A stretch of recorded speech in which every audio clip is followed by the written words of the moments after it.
मानवता को शर्मसार करने वाली घटना सामने आ रही उज्जैन से, जहां बताया जा रहा है बाबा महाकाल की नगरी उज्जैन में इंसानियत को शर्मसार कर देने वाला मामला सामने आया है, जिसने पूरे देश को हिलाकर रख दिया है।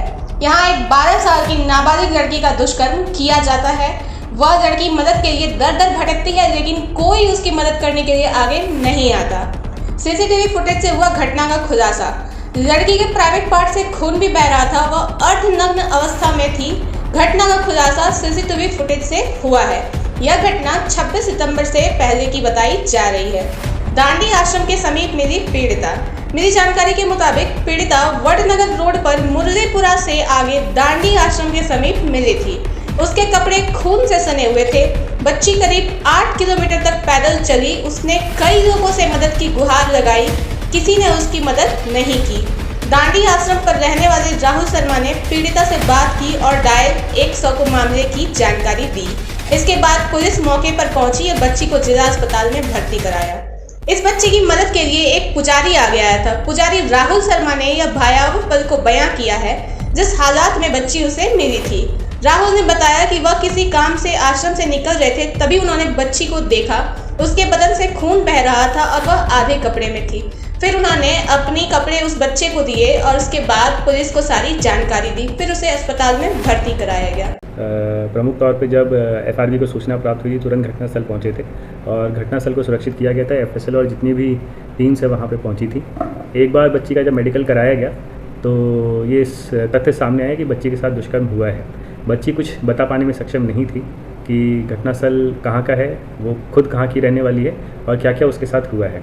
इसके लिए एक अलग से काउंसलर हम लोगों ने किया, जिसने काफ़ी सहज तरीके से बात करके काफ़ी चीज़ें निकाली। इसके बाद क्योंकि बच्ची के इन्फेक्शंस वगैरह थे और कुछ चोटें वगैरह थी, तो इंदौर रेफ़र किया गया।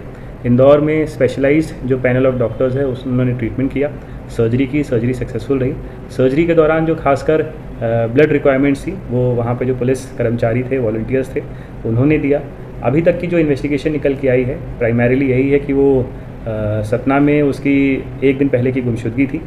उसके बाद वो 25 तारीख को यहाँ पे दिखी हैं। दिखने के बाद एक ऑटो में बैठते हुए जाना पाया गया था।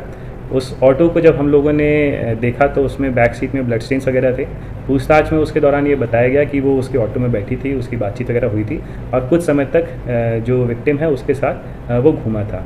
पर हमने 100% इसमें रिलाई ना करते हुए बाकी के भी जो टेक्निकल साक्ष्य थे, 2-2.5 घंटा या 4 घंटा जो वो सतना से आने का उज्जैन में जो रही, वहाँ पे वो किस किस से मिली, क्या क्या उसकी बातचीत हुई, सबको हम लोगों ने बैक ट्रैक किया और अब तक लगभग 5 लोगों से पूछताछ जारी है और सभी इसमें जो साक्ष्य हैं या जो परिस्थितिजन्य साक्ष्य हैं उन सबको एकत्रित करके ही हम निष्कर्ष तक पहुँच पाएंगे। कितने लोगों को सर अभी राउंडअप किया? अभी 5 लोगों से पूछताछ जारी है और पांचों लोग कहीं ना कहीं जो घटना दिनांक, घटनास्थल, घटना समय रहा है उस बच्ची से बातचीत करते हुए या संपर्क में आते हुए दिखे। तो सर क्या ये गैंगरेप का मामला भी हो सकता है? नहीं, ये गैंगरेप का मामला नहीं है। ये जो अलग अलग समय पे जब वो उज्जैन में पहुंची है तो कुछ देर के लिए अलग अलग लोगों से अलग अलग समय पे मिली है, इसीलिए ये गैंगरेप का प्रकरण होना थोड़ा सा मुश्किल है। सर जिस तरह से उसके जो जनांग हैं उसमें जो जिस तरह से चोट आई है, ब्लीडिंग हो रही थी, आपको लग रहा है सर कि क्या इन्होंने कुछ इस तरह से मतलब हरकत हुई है उसके साथ? ये मेडिकल जो ओपिनियन है उसमें सिर्फ इंजरीज़ की बात की गई है। उन्होंने किसी एक्सटर्नल ऑब्जेक्ट की बात नहीं की है और क्योंकि थोड़ा सा इसमें स्पेशलाइज केयर चाहिए था, इसीलिए इंदौर रेफ़र किया गया, पैनल ऑफ डॉक्टर्स के द्वारा किया गया। सर्जरी सक्सेसफुल रही है। बच्ची बहुत ही स्टेबल है, हेल्दी है, रिकवर कर रही है और लगातार जो बातचीत वगैरह है वहाँ का जो पैरामेडिक्स है, स्टाफ है, उससे वो कर रही है। उसके माता पिता को भी आ रहे हैं?